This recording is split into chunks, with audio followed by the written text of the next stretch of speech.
Hello, everyone, and welcome to Duke's Fuqua School of Business Distinguished Speaker Series. And we are extremely privileged to have Ellen Kullman join us for the series tonight, at least tonight, our time. And Ellen has had an incredible career that's ongoing, so it's not like we're talking about something in the past, but she is a previous CEO of DuPont, which puts her in rare territory already, given the low numbers of women who have become CEOs of really big Fortune 500 companies. She's now the CEO of Carbon, which puts her in even rarer territory because there are extremely few women who have been CEO of two different companies. In addition to these very prominent business roles, she's the co-chair of the Paradigm for Parity. We'll talk about that in a bit. And she sits on the boards of Goldman Sachs, Dell, Amgen, and United Technologies. In addition to the kind of the visible accomplishments, she's gotten more awards than I can count. Awards being, one of the most powerful women in the world, being the best CEO for women, being the business leader of the year, and one that probably makes her feel especially good given her undergraduate degree, engineering leader of the year. So she's just had an amazing career, and we are just so very pleased to welcome you back to Fuqua, technically. 8 years ago, was the last time that you were here on campus. You actually got to be in the building then. Yeah. And it was a fairly elaborate production because you had a crew of a CNN television crew following you around and taping that talk. This conversation will be a bit more private, but we are really thrilled to have you. So welcome, Ellen. Oh, it's a pleasure to be here, Bill. Thanks for asking me. So I'm going to start with what you might find to be the most uncomfortable question of the night, because it's not natural for you to say good things about yourself. But I'm really curious, as you think about everything that I described and this incredible track record of success and accomplishment. On reflection, what do you think are the key things about your leadership style, your capabilities that have made you so very successsul? I think that's something that, we're asked as leaders to think back on, at every stage, right, of our development. And, because many times the things that make you successful early in your career aren't the ones that make you successful later in your career. So I think one of the things for me is being a lifelong learner. Being very curious, of asking a lot of questions, and maybe that's part of the engineering background, to really want to understand and to listen hard. And that was very early in my career. I was known for being a quick analytical study of having answers, of getting things done. And the getting things done is really important even later in your career. But later in your career, I find I do a lot more listening than talking. I do a lot more reflecting and engaging and bringing people in, different opinions in, to get to the strongest solution. And I attribute a lot of that to being kind of a lifelong learner. Okay, so without a doubt, you have succeeded in what could be characterized as male-dominated industries. And so as you reflect on your ability to succeed in that kind of setting, I was going to ask you all the things that you've learned, what would you tell your younger self in order to kind of be the best that you can be in that environment? But you probably just tell yourself you're going to be great, don't change a thing. So what might you tell the women who are joining us on this call tonight in terms of what you would reflect on in terms of your lessons that would be good advice for them? I think you have to really establish relationships with your peers, with your employees, if you have employees, obviously, with your peers, with your leaders, with other leaders in the company.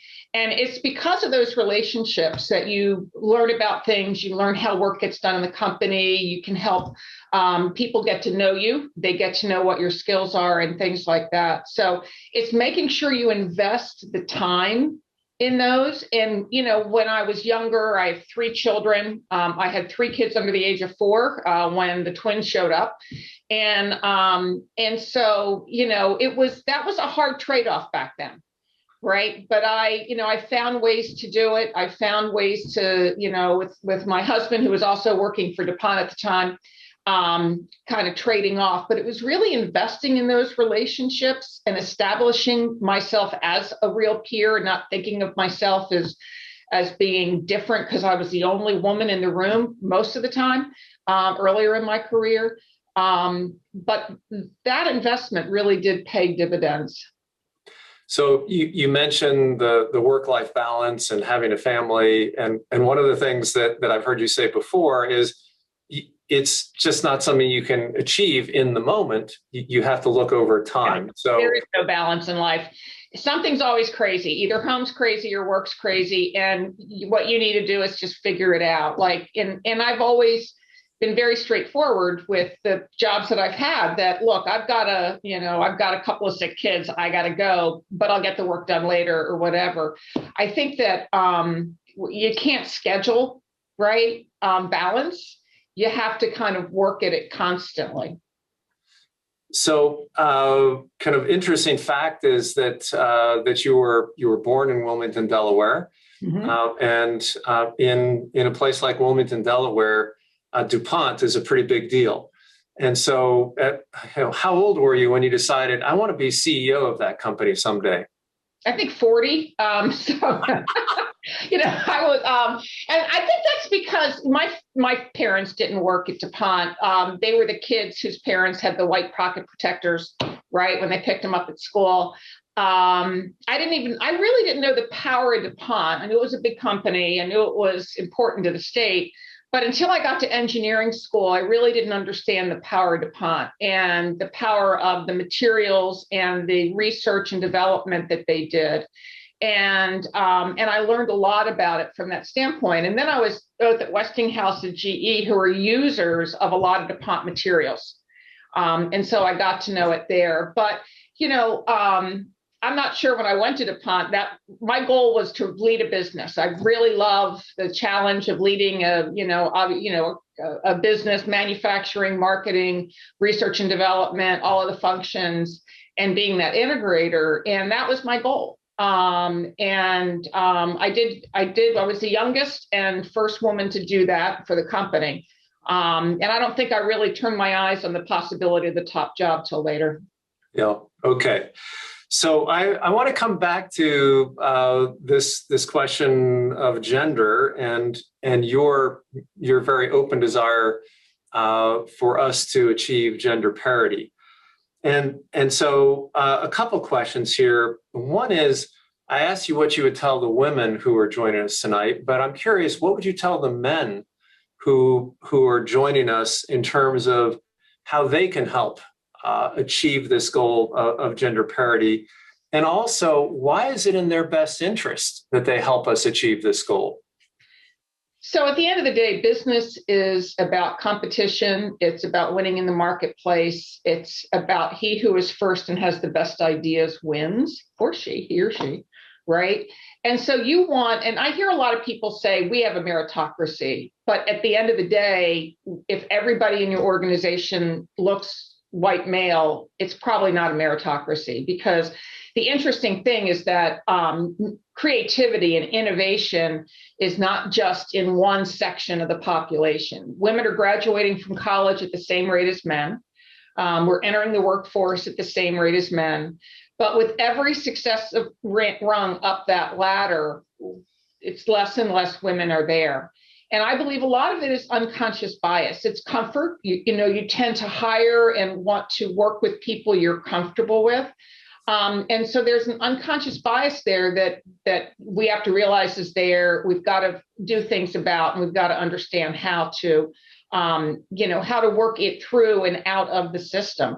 Men should be interested in getting the really true best and the brightest up there. And many times, I mean, we've seen many studies, in the music industry, in orchestras, you have them try out behind a curtain, and a much more diverse orchestra as a result of that than if they try out in front of the curtain and they can see exactly who or what they are.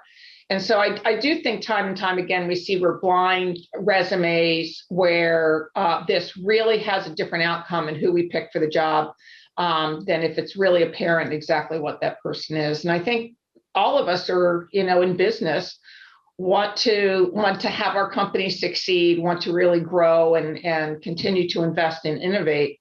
And you need to do that with a very, very strong and as many studies point out, diverse team. Yeah. So you are one of the co-chairs of the Paradigm for Parity, as I noted, and you have a goal of achieving gender equity in leadership by the year 2030, which is not that far away. And so what will it take for us to fulfill this ambition, and how can we help? And we meaning, any interested person, and also business schools that are suppliers of talent to the business school community. Yeah, I think that first of all, I believe that there are that companies need to do very specific things in order to affect a change at their leadership. Number one, they need to know their numbers. If they're not hiring at the rate they want to be, if they're hiring, attriting, promoting, and therefore what do they look like? They should know what that is. They should understand the trends there. If a company's not hiring in at 50-50, how can they ever expect to be 50-50 in the senior ranks? I think, and I'm a big believer in sponsorship, and because the men in the room, in my experience, that are being considered for promotions, there are people in the room who advocate for them more often than advocate for women. And it's because they just don't know the women well enough. They haven't created that relationship with them. And through sponsorship, there can be somebody in that room who knows that woman and who's willing to put forth there to hear their strengths, here's their areas of development, and you can have a much better conversation about who the best person for the job is. I think that for the most part, most companies have moved to very family-friendly, kind of benefit systems where that's not an issue or is not as big an issue anymore. But I do think there's some very specific things that companies need to do. And so what can business schools do? How many women are in the class? Is it 50%? Yeah, so I'll share some data with you. So your alma mater is at 40% in its entering class. Wharton is at 41%.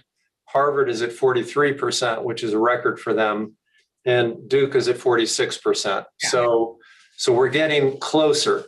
And I think those numbers have improved like every year for the most part. Look, some, puts and takes, but for the most part every year. Yes. And I think that's really important because I found, I have an undergraduate degree in engineering. I found that I learned more in my time in business school about what really matters in business and kind of what I wanted to do in my career than I ever did in the jobs I had before that or things like that. So it was really important. And I learned a lot that helped me tremendously in my career. And so I think having more women having that opportunity and seeing that's very important. Absolutely. So I'm going to switch to a different topic, which is, as our graduates are fortunate enough to find themselves in a position as CEO, oftentimes you may think, be careful what you wish for, because when you're CEO, you're often in the hot seat, and it's very, very difficult to make everyone happy. With the complicated trade-offs that a CEO has to make in his or her decisions. And so I want to talk about two examples where you received very public criticism in the context of this transition, which has been kind of this very public statement coming from the Business Roundtable about a transition from maximizing shareholder value to really thinking about how we can maximize stakeholder value. And so So with that as the background that everyone is trying to figure out, how do you navigate this very complicated question? If it isn't so simple as I maximize shareholder value, how do I make these choices? So the first example would be your very, very public battle with activists and investors when you were at DuPont, who were not, were saying that you weren't performing in terms of shareholder value. And so what did you learn from this in terms of the context about what you think is right in balancing these trade-offs as CEO? It's interesting because activists tend to use data and time sets that prove their point that aren't necessarily right. For instance, in my case, they would take my predecessor through my time frame in the company and said we underperformed. And it was true. My predecessor did a lot of heavy lifting on some very tough divestitures and acquisitions in his time, but the stock underperformed during his tenure. In my tenure, I benefited from everything he did and was able to beat the stock market. But the activists, they like to tell the story the way they tell it.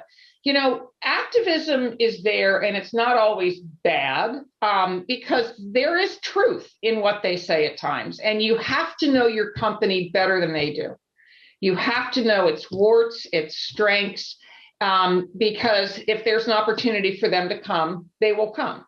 And there's just so much money running around right now looking for, alpha that they just, they're people like that are getting a lot of investments in order to be able to make a short-term return. The interesting thing is that many in Wall Street believe in long-term investments. If you look at the long-only guys, right? If you look at Vanguard or you look at, BlackRock and people like that, but they want the returns too, right? But they have a longer-term perspective. So it was a public fight. You have to have a board of directors that is strong enough and looking out for the company's interest, and that that is going to be helpful, right, to the CEO.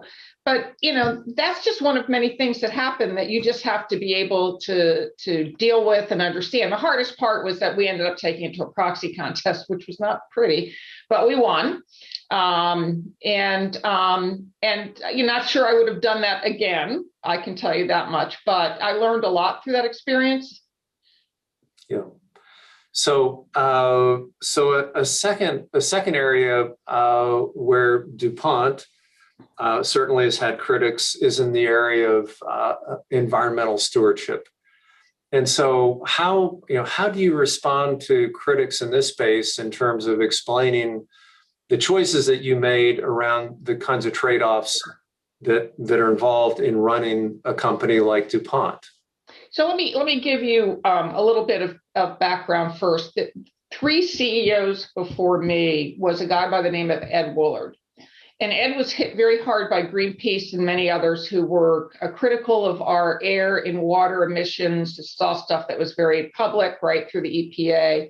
And we're pressuring the company to do different. And so he literally took on that mantle, called himself the chief environmental officer, and really changed a lot about how DuPont worked and dealt with these things far beyond the letter of the law and much more into the spirit of it, right? Because we were meeting, believe me, we were meeting the letter of the law. Now, the interesting thing is when old companies are hard, they're hard because they have history, and not all the history is pretty. But you decide to go to work for an old company, you decided to make a lot of change in it. Some of this is going to happen. It's going to come out. But to hold a company accountable by today's standards, and I do mean measurement, for things that happened in a time frame where you couldn't even measure it to that degree, that's all great, and we wish we could have done it back then. But the question is not what should we have done. The question is what should we do going forward. And there's a lot of push and take on both sides of that equation. But at the end of the day, if you want to take a company out and bankrupt them for things that happen, that's not helping anybody, because there's still thousands of retirees that we pay their medical and their pension and their, that work in all those communities that we're talking about. West Virginia, I would imagine, is what you're really talking about on the east side of Ohio. But I'm a person that believes that on these hard decisions, and you're not going to, you don't make a lot of friends as a CEO, but what you want to do is make sure that you can sleep at night, and that you can stand behind those decisions you make. And so, I was kind of taught early on by people like Ed Willard that you have to operate on a principle level, and you got to establish a principle and you got to stick with it. Our CFCs may have contributed to the hole in the ozone, but it was our scientists that discovered how to fix it and how to continue to have things like refrigeration and other things that are really important with much lower impact types of chemicals from the standpoint of the environment. So they're hard questions. But I am a believer in the stakeholder theory of leadership. And Ed Willard is the one that taught that to me. And the way he would say it was very simple. If you have employees who believe in what they're doing and believe in the company, if you have customers who love your products and buy them, if the communities where you operate want you there because you're a good citizen, you will be very successful and your shareholders will be paid. And that means, over the long term from that standpoint, it's not in any one quarter, because you're going to have good quarters and bad quarters, but it is over the long term. And that always stuck with me, that it is a multivariate equation that you have to solve for, that if you just solve for one, you're not going to be there for very long. Yeah. So, back to this theme that whereas people may imagine that being the CEO is all glory and endless wonderful things. Endless wonderful work. that sometimes you get this very public criticism, and so an example of this was that in theory, one of the most rewarding moments for you would be giving a commencement speech at your alma mater, and then you have people in the audience who are protesting over your selection as the speaker. And I don't bring that up to kind of you to relive that, but I'm really curious. This is a very important thing.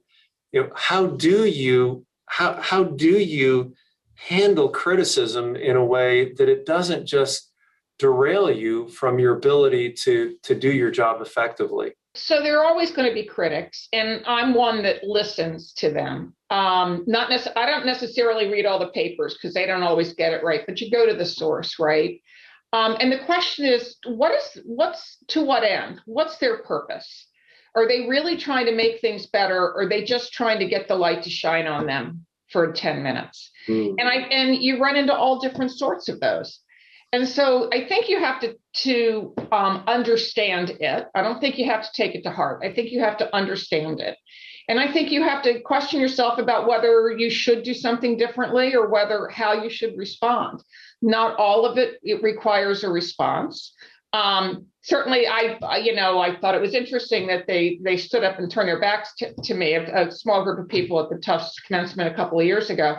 Now, the people that were sitting right behind them weren't very happy about it because they couldn't speak. But that was a whole, not everybody's happy. But, people, we're a free country. People get to voice their beliefs. And I think, I think that you just can't dismiss it out of hand. You need to understand it.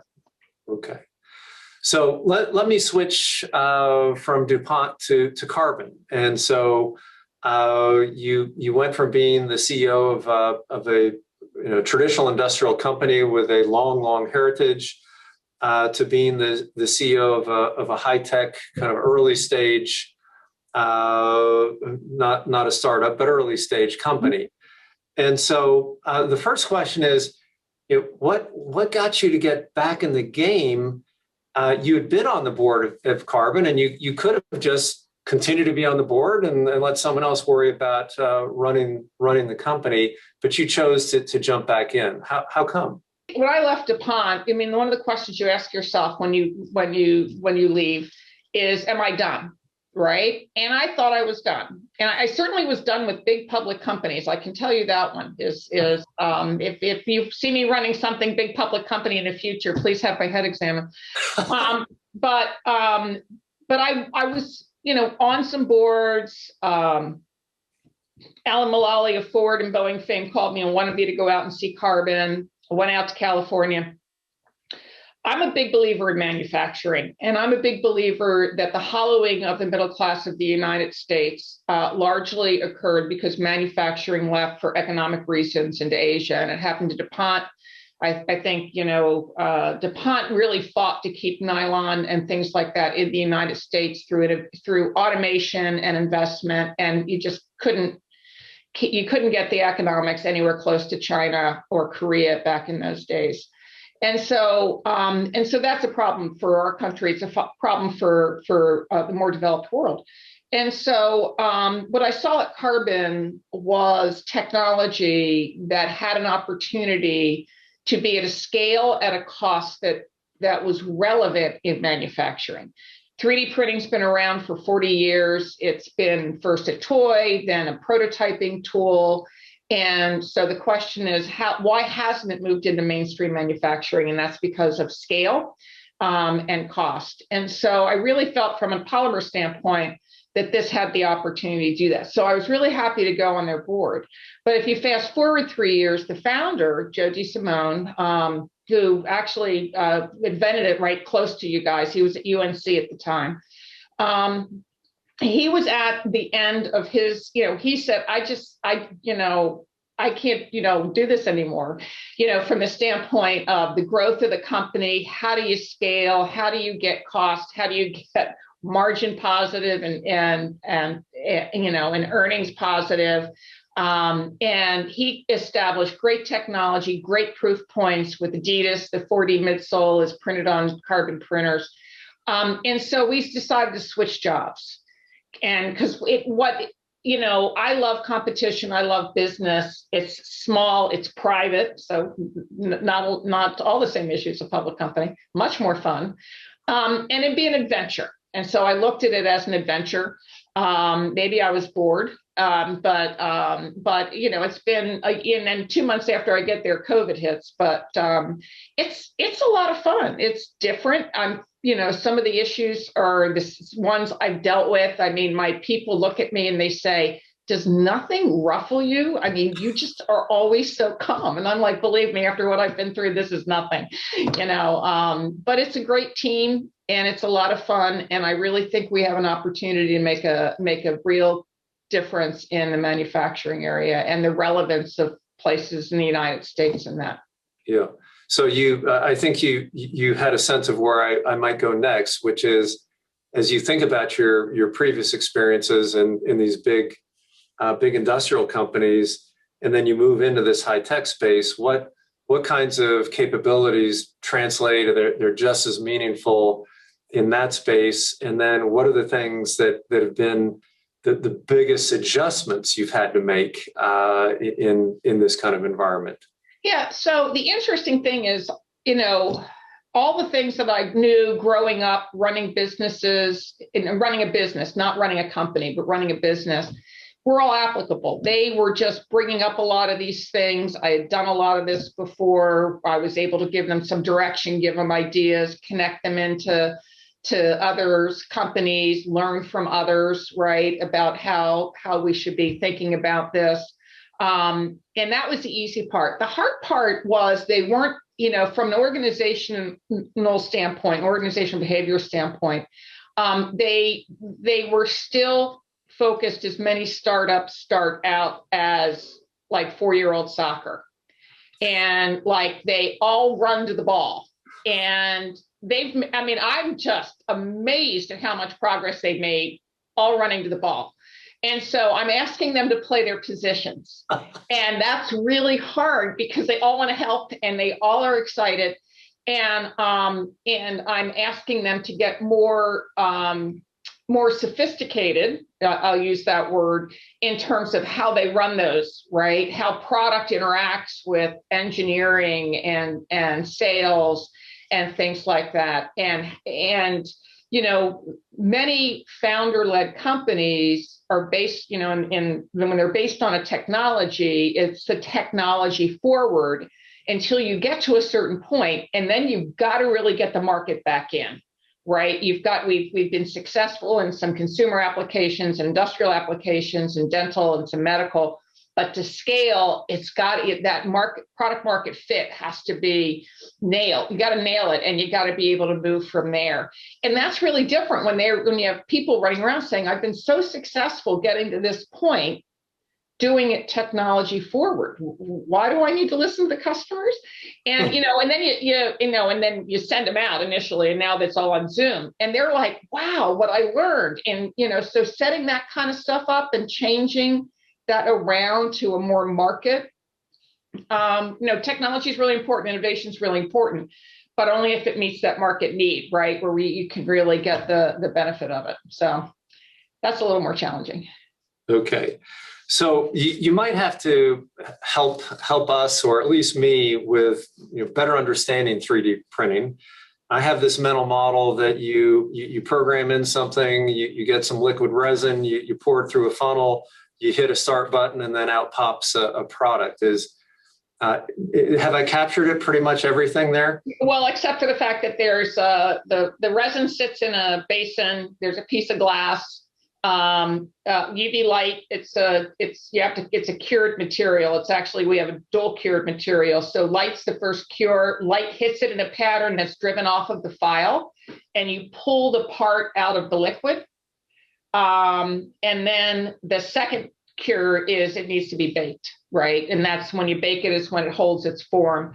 But we've got great mechanical properties. So we have elastomerics, we've got rigids, we've got a bunch of different resins.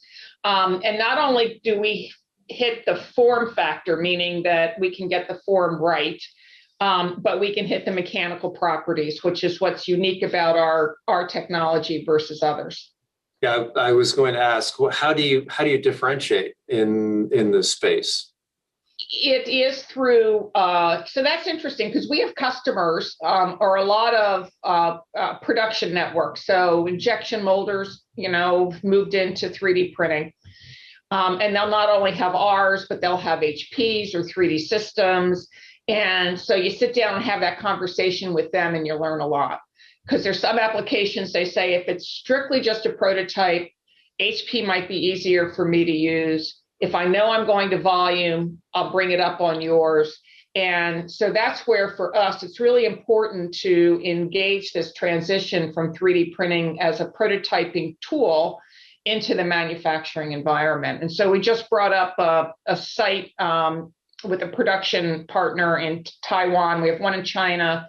No, we don't own them. Another company owns them. One in China with 200 printers. We have one in Taiwan. It's got 98 printers right now.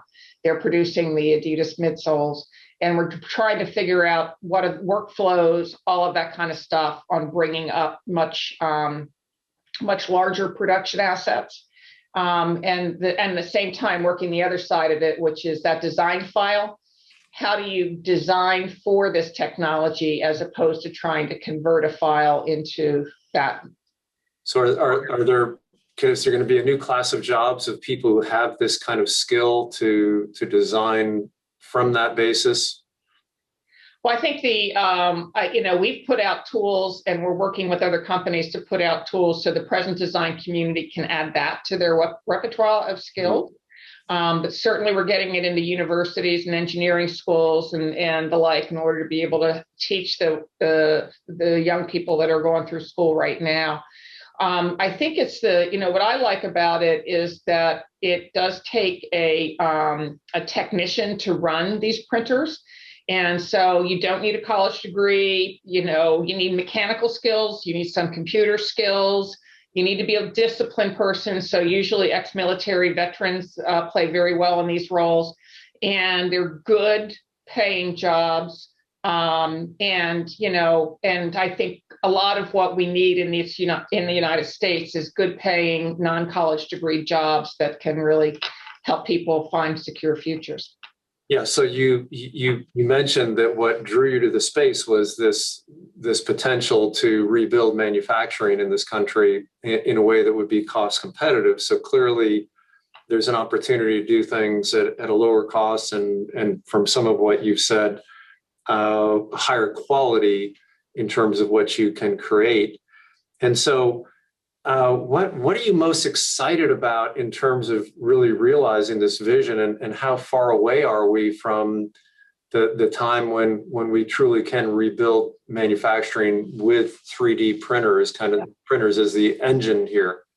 The applications we've been most successful with at volume are in consumer applications, and most notably, not only the sneakers, but sporting goods. So Riddell makes football helmets. The pads in the professional helmets are actually printed to an individual player's unique head, right?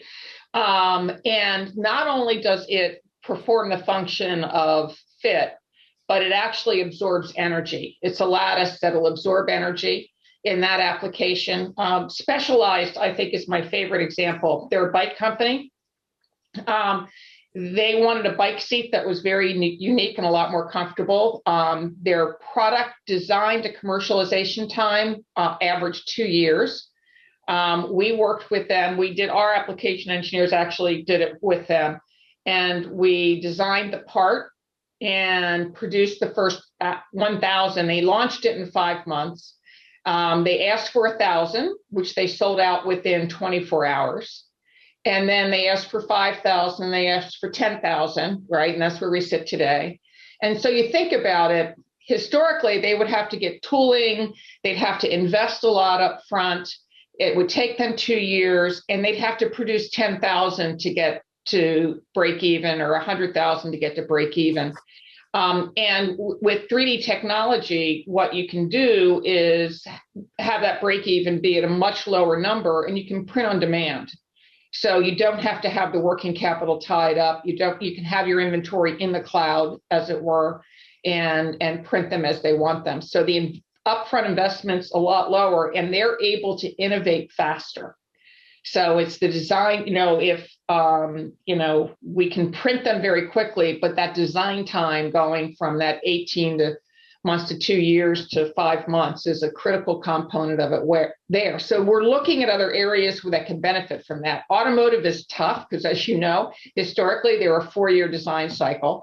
We're working with Ford. Lamborghini is a lot of fun to work with, although they don't give out free samples. But the smaller car companies like that love this technology because it means they can do some very unique things. But working with Ford, we got our first couple of applications on production vehicles, a tow apparatus for one of the trucks.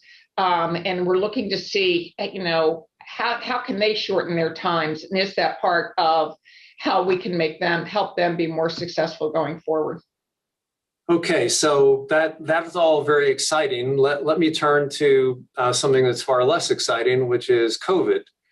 And any insights that you can share in terms of lessons you've learned about how you lead through this crisis. And of course, the timing of your new role and the pandemic probably wasn't the best combination.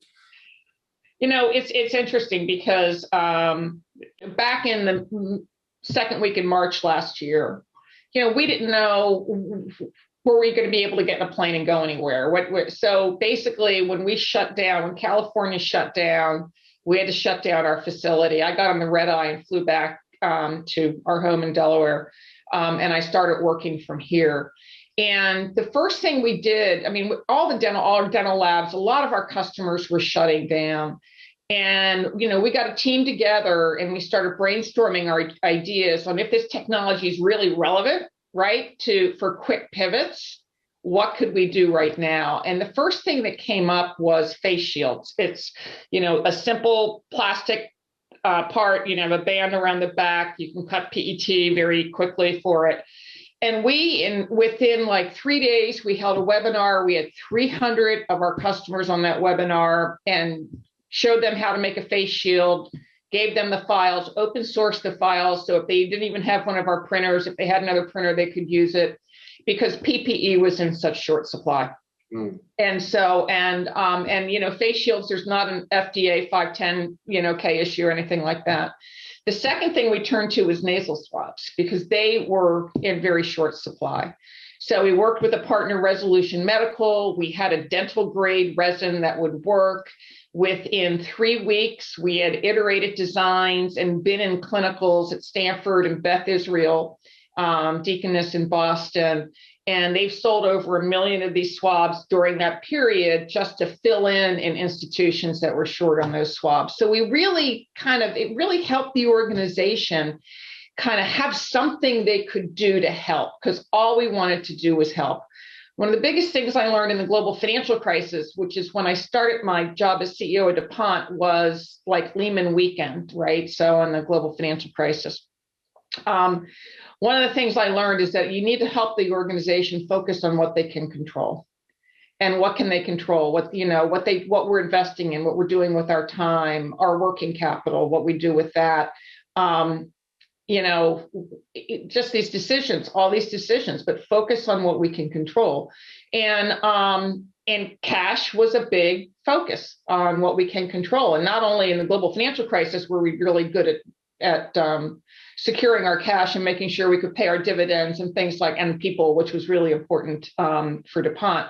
At Carbon, we burned a lot less cash this year because we were really focused on using it for things that really going to help us as we come out of this transition. So we had a really strong bookings year last year.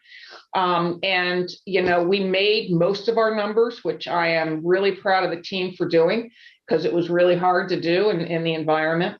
And we're starting off this year pretty strong, but, culture is one thing I'm still really worried about because it's really hard to maintain or enhance a culture on Zoom.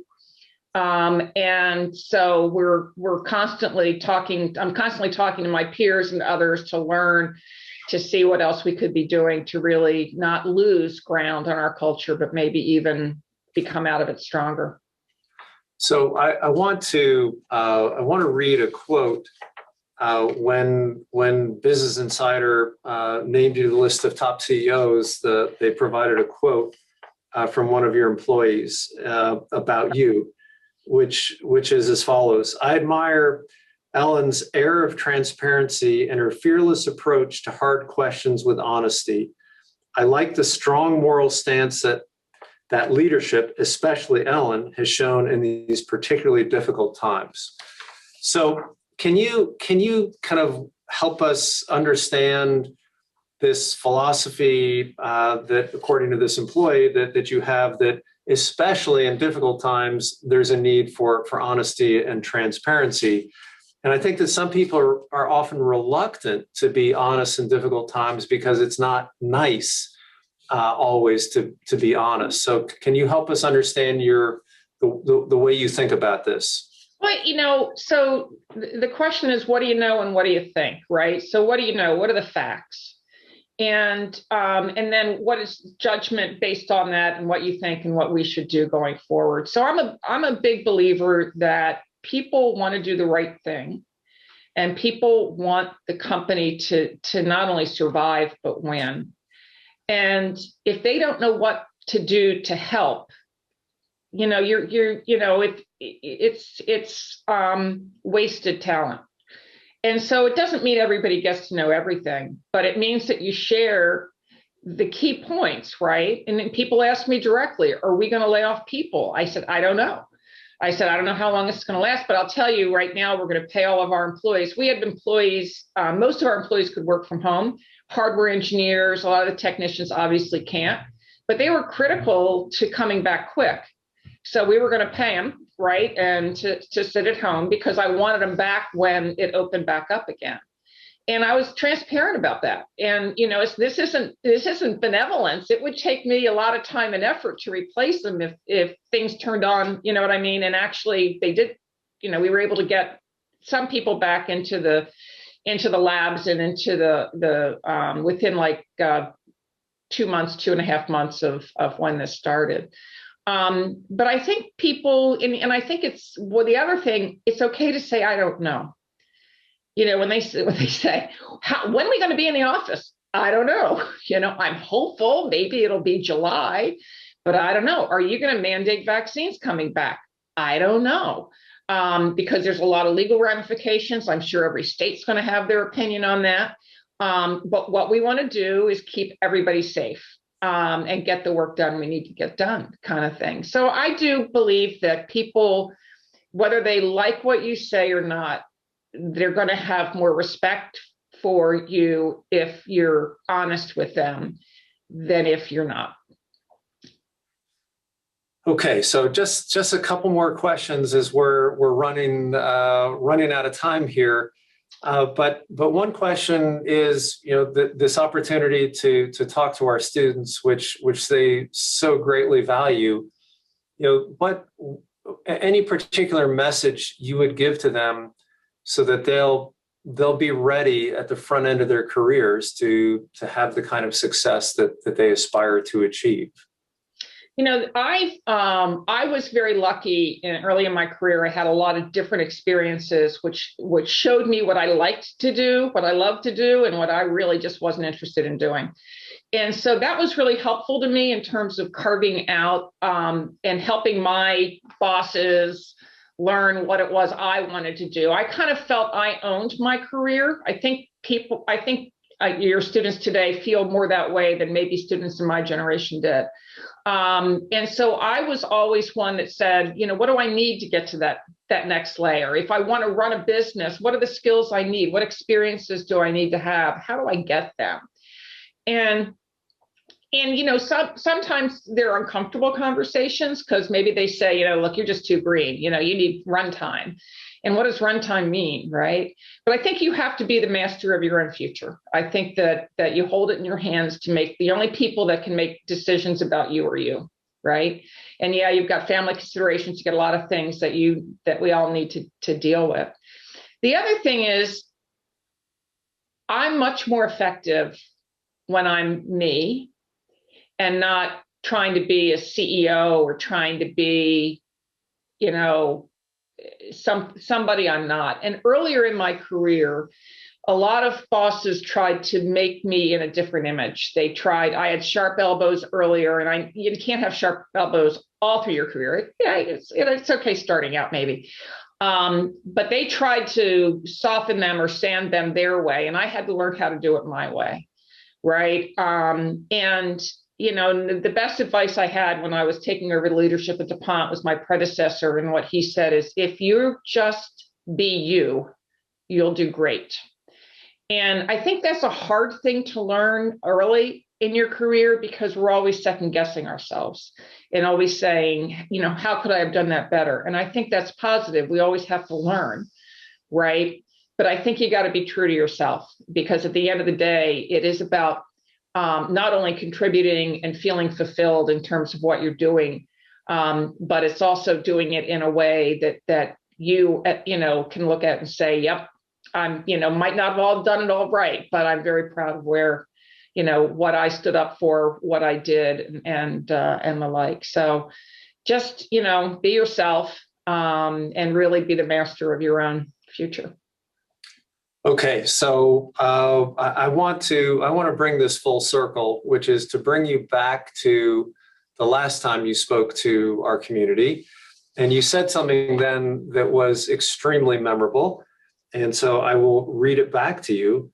You said the following: "Change isn't something that happens to you. Change is something you do to make things happen." And I found this very striking. In an environment, again, living in this COVID world where so many people feel like change has, the COVID has changed them and it's happened to them.